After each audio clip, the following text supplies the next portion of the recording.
मैं सूर्यकांत, गांव के भैरव मंदिर का पुजारी। दिन में धूप दीप जलाकर धुना रमा देता। लोग प्रसाद चढ़ावा जो देते, उसी से गाड़ी चल रही थी अपनी। रात में यहाँ आते हैं लोग, अवाल बवाल भूत प्रेत वशीकरण तंत्र मंत्र का इलाज करवाने। वो भी कर दिया करता था। सच कहूं तो इन्हें दिमागी इलाज की ज्यादा जरूरत थी। खैर मैंने गांव से निकलकर काशी की ओर रुख कर लिया।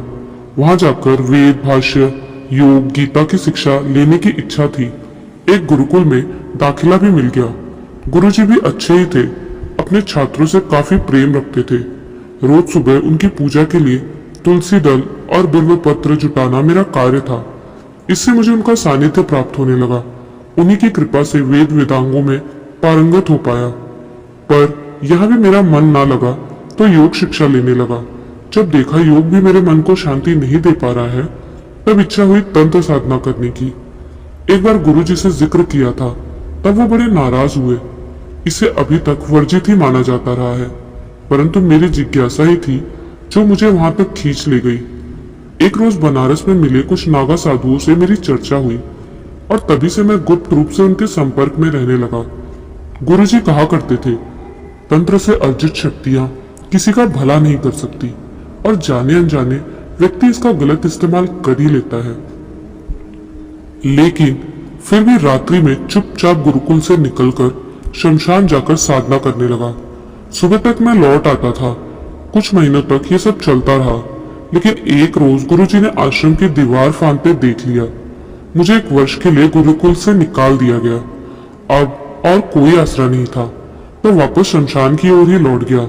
वहां दाह संस्कार की क्रिया सीखने लगा। मृत लोगों का अंतिम संस्कार करने का कार्य शुरू कर दिया।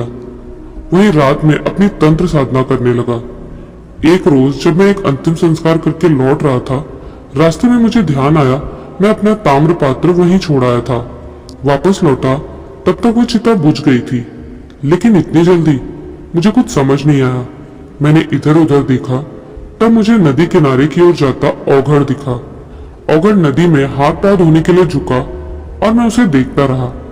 तभी मुझे पानी पर तैरता नरमुंड दिखा और वो नरमुंड अचानक ज्वाला से धधक उठा और नदी के ऊपर घूमने लगा। कुछ देर तक यह दृश्य मेरी आंखों के आगे था और फिर शांत होकर वो नदी में छपाक से गिर गया। नदी में गिरते ही मुझे ध्यान आया औघड़ अब वहां नहीं था। ये क्या लीला थी?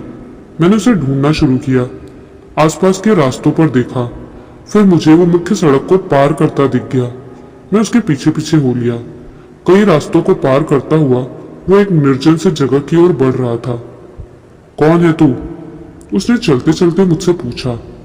हालांकि उसने पलट कर मुझे नहीं देखा था, लेकिन नाक की सीध में चलता हुआ मुझसे बतिया रहा था। मैं बोला, मैं सूर्यकांत हूं महाराज। क्या चाहता है?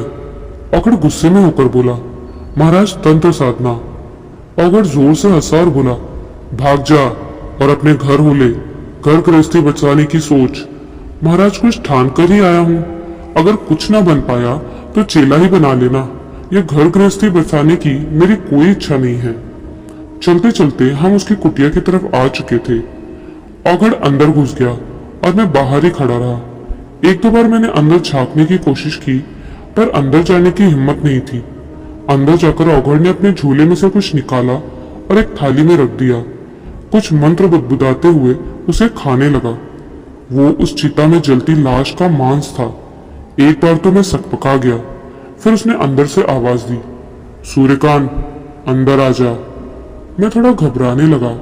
फिर उस औघड़ ने मुझे वो मांस का टुकड़ा दिया। अब उसे मना कैसे करता? मेरी ही इच्छा थी तंत्र साधना की। कपकपाते हाथों से वो टुकड़ा ले लिया, लेकिन मेरे हाथ को छूते ही वो मांस का टुकड़ा हलवे में बदल गया। मैं साफ देख सकता था वो एकदम सात्विक विधि से तैयार किया गया हलवा ही था, जिसे मैं और औघड़ खा रहे थे। जरूर किसी तरीके से वो एक लीला रच पा रहा था, लेकिन वो क्या थी मेरे लिए जानना जरूरी था। हलवा खाकर मैं बोला, महाराज। वो औघड़ खाने में मग्न रहते हुए बोला, कल मिलना वही शमशान में रात 12 बजे। ठीक है महाराज। ये कहकर मैं उसकी कुटिया से निकलकर अपने घर की ओर चल दिया। घर तो क्या, एक किराए की कोठरी थी। एक भले से दिखने वाले बुजुर्ग के यहाँ औने पौने दाम में मिल गई। उस बुजुर्ग को मेरे शमशान में रहने से कोई आपत्ति भी नहीं थी। क्या पता उस बूढ़े का अंतिम संस्कार मेरे हाथों ही हो, कमरा ये सोचकर दे दिया हो। कोई और होता तो लतिया के बाहर खदेड़ दिया गया होता।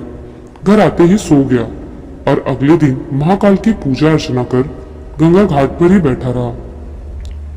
फिर शमशान की ओर चल दिया। वहां मैं तंत्र साधना की किताबें अपने पास रखता था ताकि खाली समय में पढ़ लूं, लेकिन कुछ समझ नहीं आ रहा था। शायद मुझे मार्गदर्शन की जरूरत थी। अब महाराज तो मिल ही गए थे।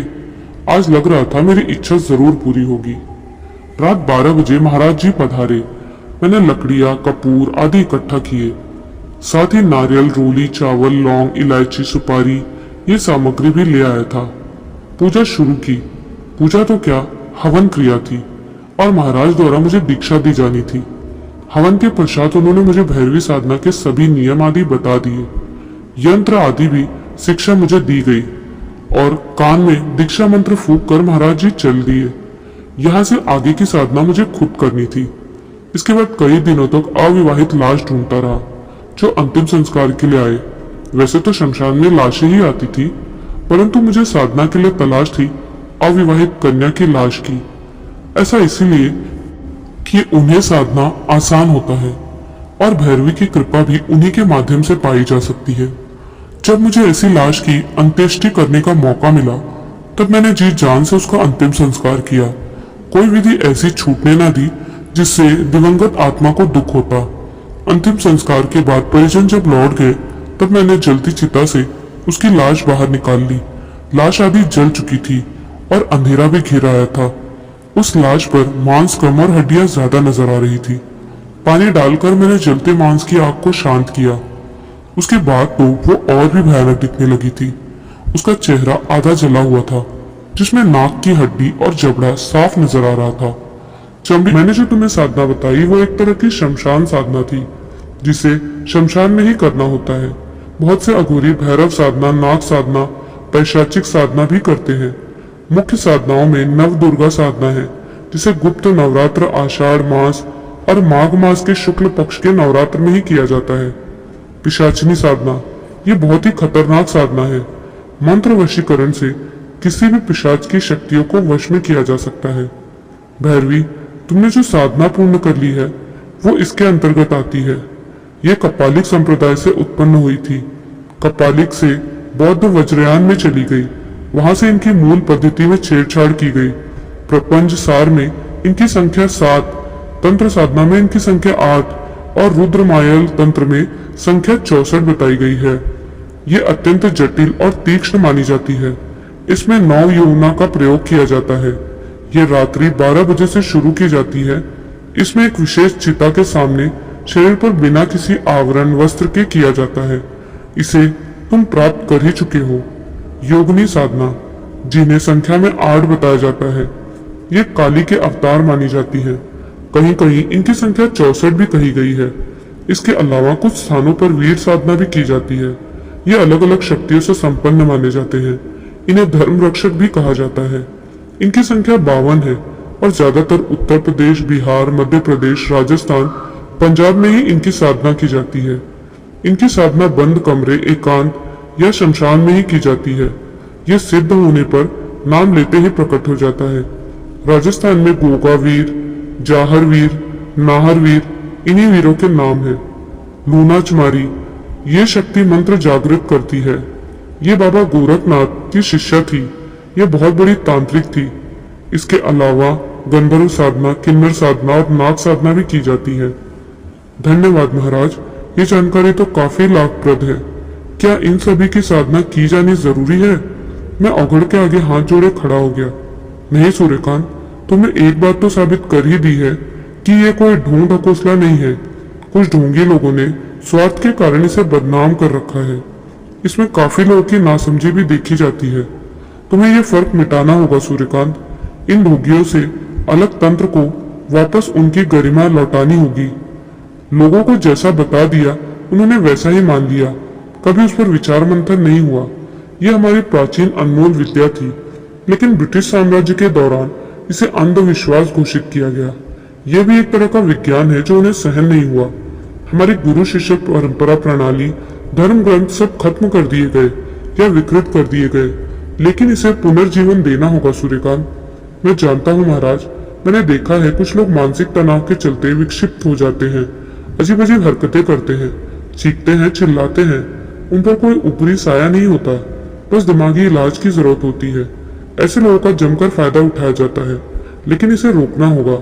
और अब तो मैं भी इससे पूर्ण परिचित हो गया हूँ, इसलिए मैं लौटाऊंगा तंत्र की गरिमा, मैं दूंगा इसको पुनर्जीवन। तुम ये कर सकते हो सूर्यकांत, मैं भी तुम्हारी सहायता करूंगा।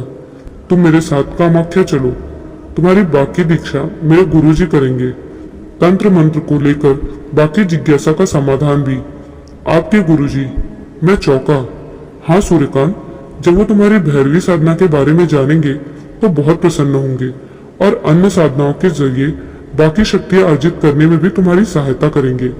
और अगली सुबह हम लोग गांधी धाम कामाख्या एक्सप्रेस से कामाख्या की यात्रा कर रहे थे। 24 घंटे की यात्रा थी। हम सुबह 6 बजे निकले थे और अगले दिन 6 बजे तक ही पहुंचने वाले थे।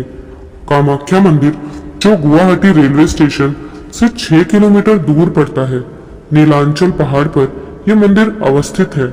ये देवी सती के 51 शक्ति पीठों में से एक है और प्रसिद्ध है अपने काले जादू और तांत्रिक गतिविधियों के लिए। यहाँ प्रसिद्ध अंबुवाची मेला लगता है, जो तांत्रिक साधना के लिए जाना जाता है। इस दौरान माँ कामाख्या रथस्वला होती है। मंदिर के द्वार 3 दिन के लिए बंद कर दिए जाते हैं और चौथे दिन से विशेष पूजा अर्चना होती है। मच्छंदर नाथ, गोरखनाथ, लोनाचमारी, इस्माइल जोगी ने यही तांत्रिक सिद्धियां प्राप्त की थी। लगता है अब मेरी बारी है। कैसी लगी आपको यहाँ तक की ये कहानी, हमें कमेंट्स में जरूर बताइएगा। और आपको क्या लगता है, सूर्यकांत जी इस तंत्र मंत्र के जगत में आगे बढ़ पाएंगे? क्या वो और सिद्धियां प्राप्त कर पाएंगे? ये जानेंगे हम इस कहानी के अगले भाग में। इस कहानी के और भी भाग आने वाले हैं।